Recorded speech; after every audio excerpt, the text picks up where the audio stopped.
இன்றைக்கி நம்ம பார்க்க போகிறது வெந்தய குழம்பு. வெந்தய குழம்புக்கு 3 ஸ்பூன் எண்ணெய் போட்டுக்கோங்க. அதில் வந்து 1/2 ஸ்பூன் கடுகும் 1/2 ஸ்பூன் வெந்தயமும் போட்டு இது நல்லா பொரிஞ்சதுக்கப்புறமா ஒரு 10 பல் போல் பூண்டு போட்டு நல்லா வதக்கிக்கோங்க. நல்லா வதங்கின உடனே ஒரு 15 சின்ன வெங்காயம் போட்டு நல்லா வதக்கிக்கலாம். நீங்கள் வேணும்னா பெரிய வெங்காயம் கூட சேர்த்துக்கலாம். கறிவேப்பிலை கொஞ்சம் போட்டுக்கோங்க. நல்லா வதங்கினதுக்கு அப்புறமேட்டுக்கா 1/2 கப்பை விட கம்மியாக வந்து தக்காளி போட்டுக்கோங்க. எப்பயுமே வெந்தய குழம்புக்கு வந்து வெங்காயம் கொஞ்சம் அதிகமாக இருக்கணும், தக்காளி கொஞ்சம் கம்மியாக இருக்கணும். அப்புறம் உப்பு 1 ஸ்பூன் போட்டு நல்லா வதக்கிக்கோங்க. நல்லா வதங்கினதுக்கு அப்புறமேட்டுக்கா வந்து 1 ஸ்பூன் வந்து குழம்பு மிளகாத்தூள் போட்டு நல்லா வதக்கிக்கோங்க.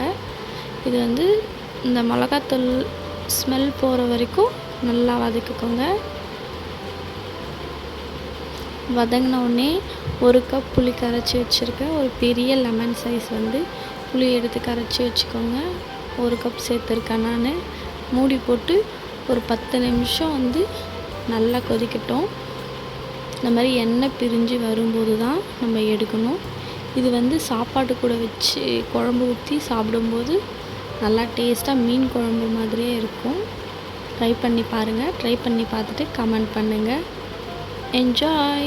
தேங்க்யூ.